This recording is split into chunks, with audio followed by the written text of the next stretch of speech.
What's up, ladies and gentlemen? Welcome back to the channel. Welcome to today's video. We are going to be discussing more cost of living. Here we go. Hey there, it's Tyler coming to you from the Prius. I have been homeless for over 100 days. I live here in this Prius, which is a rental car, and I work more than full time. I work more than 50 hours every week, and I can't qualify for an apartment in most states in America today.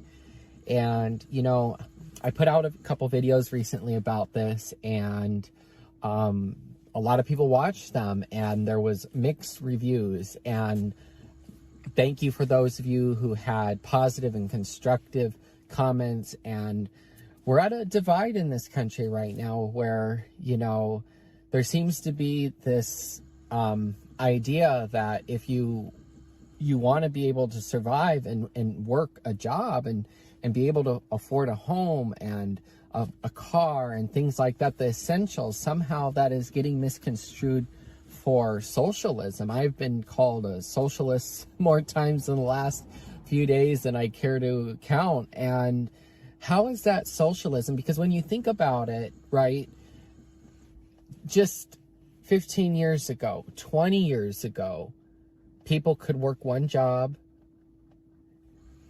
afford to buy a home, have a car, a newer car, a yearly vacation. You go back a little bit further, like 30 years ago, one person could earn for a whole family, could have a partner, children, a new car, and a yearly vacation on one income. So how are we at this point where people like myself that are working can't afford a place to even live? But then when we ask for that, it's somehow called socialism. I don't understand how we've gotten there. And I think it is the propaganda that has been put on us by politicians. You know, we are being screwed in America today by both political parties. Both of the political parties, Democrat and Republican, are the people that have driven us into the ditch that we are in now, like Marianne Williamson says. And they are not going to, we can't expect the same people that drove us into the ditch to drive us out of the ditch. We're at a point now, folks, where we have got to take the wheel right now, because I feel like we're on the Titanic just hurtling towards that iceberg. And unless we make changes, I think things are only going to get worse. But first, we have to have these conversations. Some people recently told me that it's useless what I'm talking about. I don't think so. I think we need to be able to talk to each other. I have friends that are both Democrat and Republican. I talk to them both and have respectful conversations with both of them. And we're able to do that. But I know that's not always the case in this country right now. We are at a point where we are at each other's throats, and we've got to be able to tone it down and realize that we are being sold a bad deal in America right now. And Hats off to this guy, first of all, working 50 hours a week to live in a car. I think I would probably stop working altogether, and just because there's to be working like that and to be like every day doing the grind and to not have it pay off whatsoever. I just I personally I just don't think I could do that without completely breaking down. So hats off to this guy for that. And second of all, I 150% agree with him. Both wings of the same bird are running this country right now, and they are both steering the ship and crashing it actively. And when we're all sitting here fighting and we're all saying, well, that's socialism and you're propagandized and you're wrong and I'm right and you're right and I'm wrong.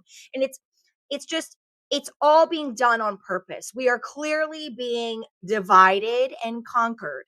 And the more we sit here and play politics and the more we sit here and play left and right, the less our chances of turning the ship around and making things better for everyone, you know? Personally, that's what I think. I agree with what he's saying. Let me know in the comments below, what do you think? What are your thoughts on this video? everything is so polarized, and it's polarized on purpose, so that we fight each other, that we hate each other. And that is what the powerful and the elite want from us.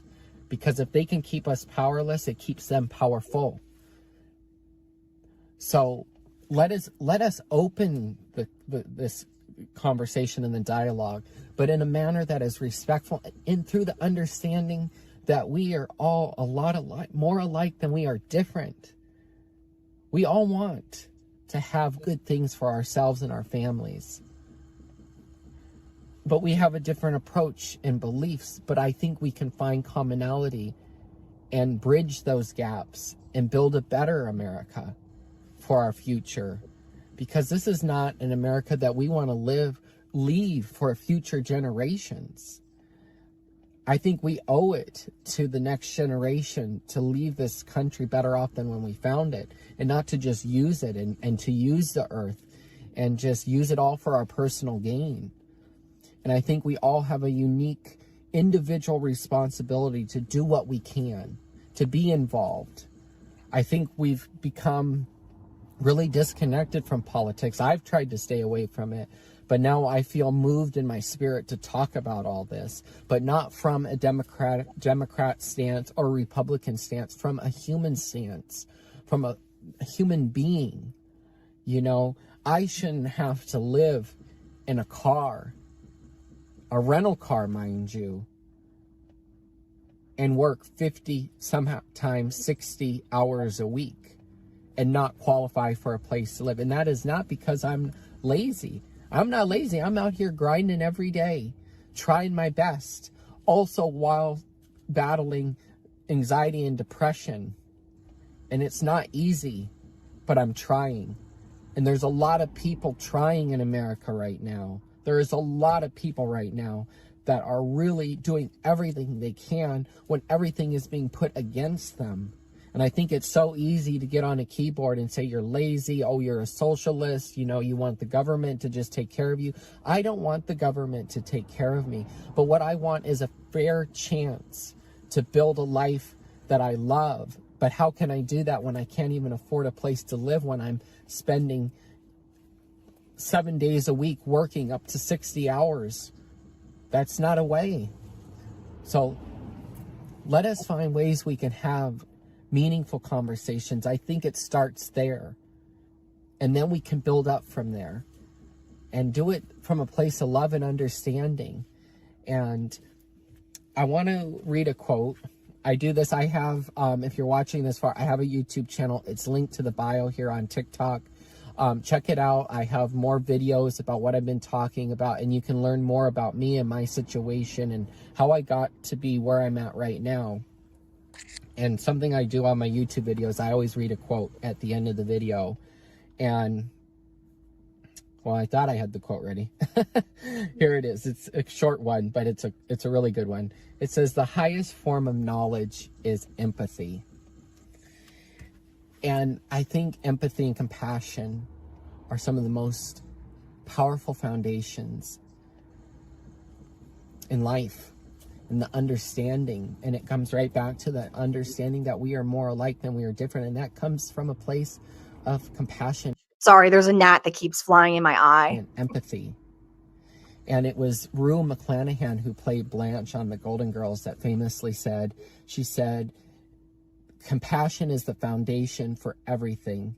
And if you have the ability to bring compassion to the dinner table, you can make your life really count. And that was by Rue McClanahan. It's one of my favorite all-time quotes.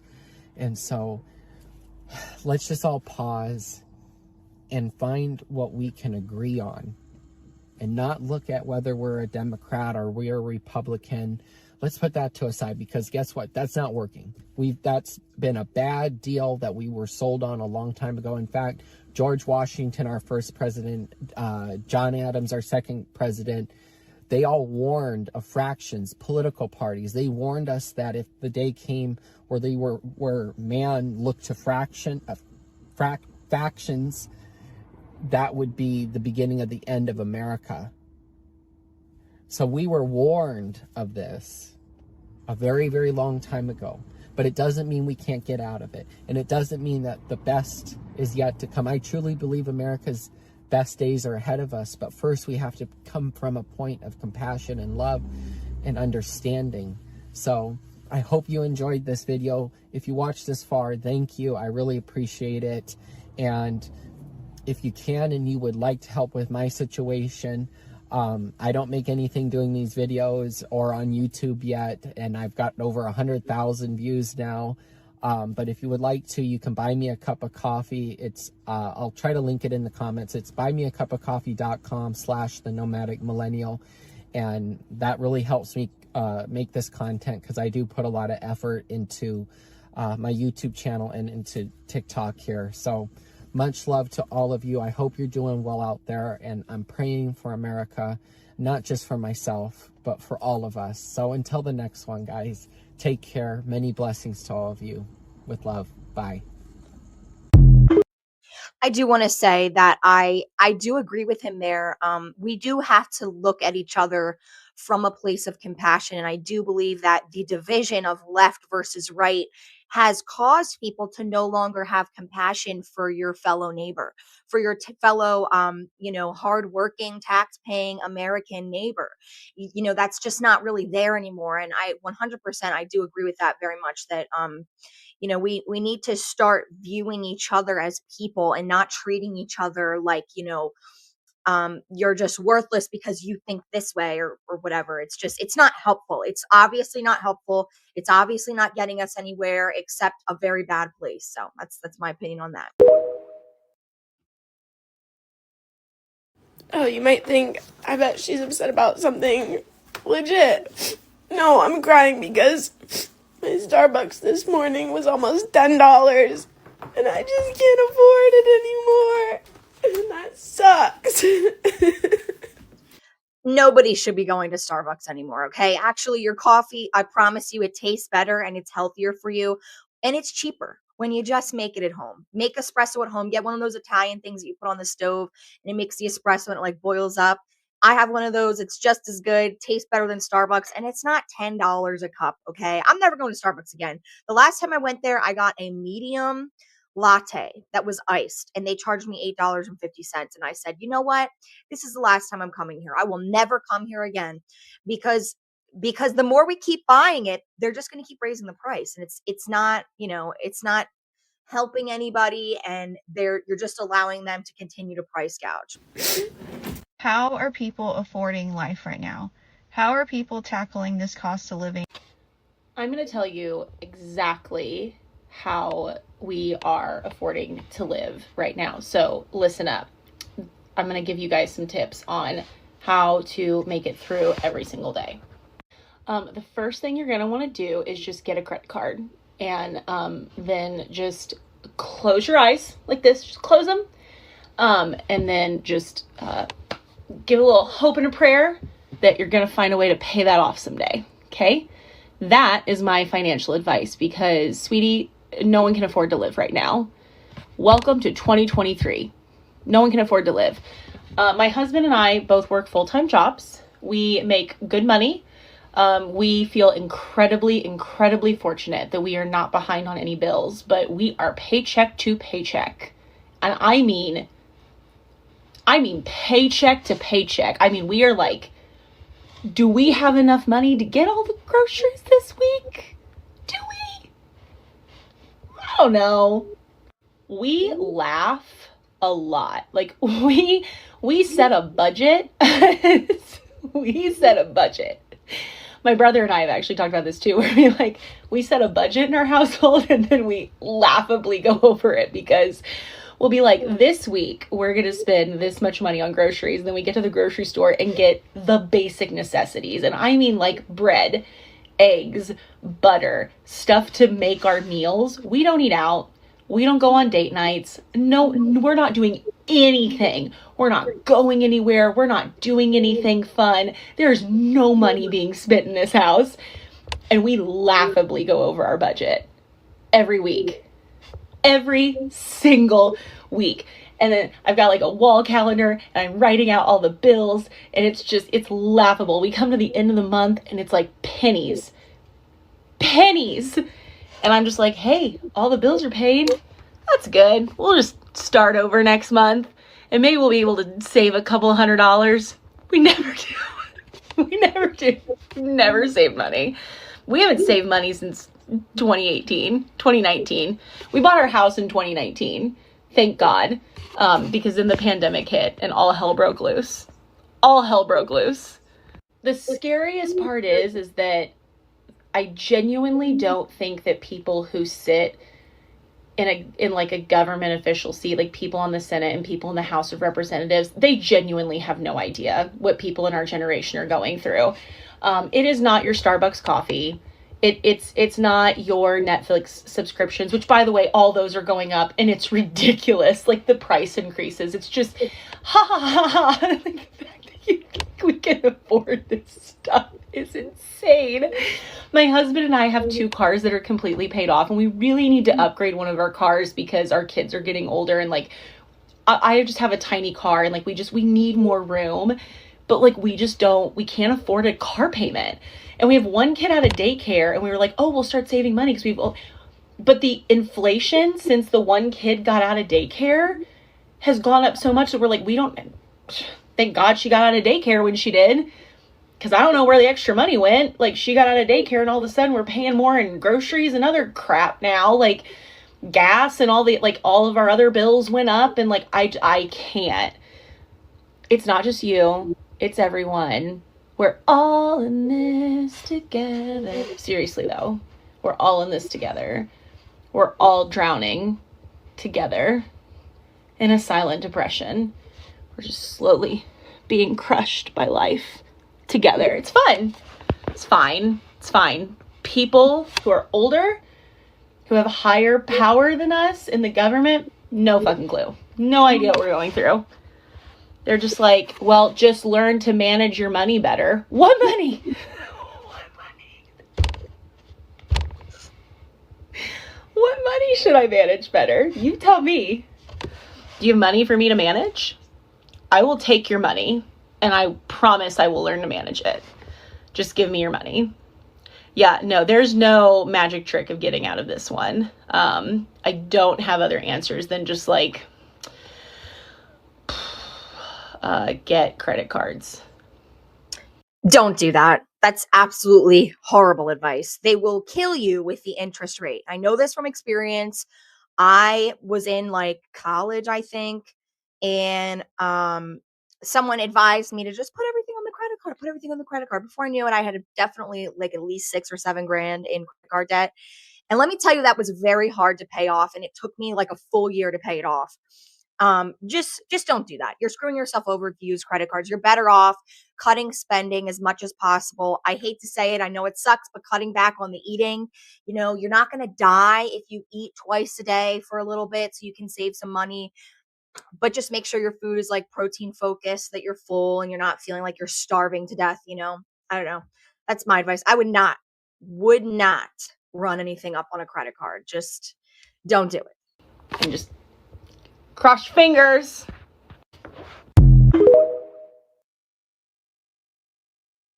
I'm so fucking tired of life. I can't afford to live here anymore. I can't afford to live here anymore. I just spent 6 hours of my life serving tables, running around to make $50. To make $50. And I already know the comments are going to be like, well, get a better job. I'm trying. I moved here 3 weeks ago. I've sent out over 100 resumes. I've had 1 interview. I didn't get the job. I knew I blew it. I did not get the job. I'm trying. The only reason why I got a server job is to make some money while I'm trying to get my big girl job again so I can get checks that actually matter. So I can make money I can actually live off of. But nobody calls. Nobody's calling for these jobs. Indeed is, we're hiring. Or where? Okay, because I sent my resume and I can't afford anything. Okay, I live with my son and his roommates right now, and I'm very thankful for that, but I need my own place and I can't afford it. I can't afford anything. I cannot afford to live here anymore. And I can't take my own life. So like, what am I supposed to do? That makes me really sad to hear her say that, because I know a lot of people feel that way. It's like, I guess the problem is living, right? existing is just what's so expensive these days. It's really sad. And I've done serving before. I served for a long time. And let me tell you, I had days where I was in there all day and you walk out with, $11, $20 if you're lucky, depending on how slow it is. It's really, it used to be the job to go to. You could make cash. It was quick. It was easy. But nowadays you have to find a good, busy restaurant in order to make that kind of money. And they will work you too. Like you're going to be there lifting stuff, moving stuff around. It's a physically taxing job as well. It's just a shame to kind of see that whole industry die out. We'll do a video on that at some point for sure. This shit. It's $80. This is all I got so far. $80 fucking dollars. How is somebody supposed to survive this bullshit? $80 fucking dollars. I don't even have my cart filled up. How are you supposed to survive like this? I'm finished, and this is how much I'm at. $217. This is all I got. Look at this bullshit.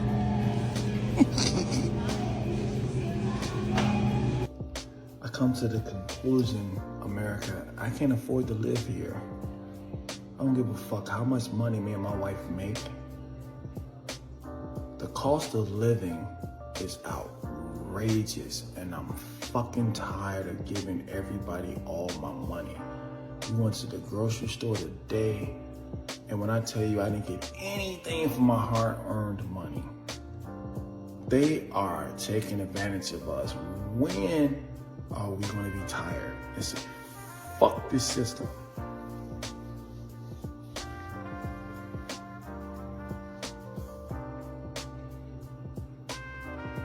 This can't be America. This America, land of the free, because I feel like everything is being done purposefully to the point where they're trying to invoke a very volatile reaction from us. I don't know about y'all, but just with the shit with ICE and it's like y'all trying to make a motherfucker snap and say, fuck it. Then what y'all gonna do? I can't afford to live here, man. I'll be 49 in 3 weeks. I don't give a fuck how much money I make. I don't wanna keep giving and giving, and they're taking and taking. They tax you for federal, state, liquor, property tax, they always got their motherfucking hand in my pocket. I'm tired, man. My shit is boiling, Joe. Anyway, y'all stay safe out here and watch your six. I can't afford to live here no more. I don't give a fuck how much money I make. I'm sick of this shit. You sick of it? I'm fucking tired. Hey there, it's Tyler coming to Yeah, I think that that is the saddest thing to see out of all of this is it's the hardworking people that are really struggling right now. The people that are doing everything right are the ones that are getting scammed and stolen from at every turn. Genuinely. I mean, the scammers are out of control these days. I'm going to do a video on that as well because I just got scammed the other day. Somebody I think got my credit card information and bought stuff on Amazon. Like, are you kidding me? Like, just go get a job. Just go get a job like everybody else. You people stealing from everybody is the reason why, a huge reason why so many people are struggling right now because you're just getting price gouged everywhere you go. And it's really a shame to see. It really, really is. And I'm tired of it too. So let me know in the comments down below what you thought of that. And I will see you guys in the next one. I have to go clean a house. So I will see you later, guys. Have a great one. Bye-bye.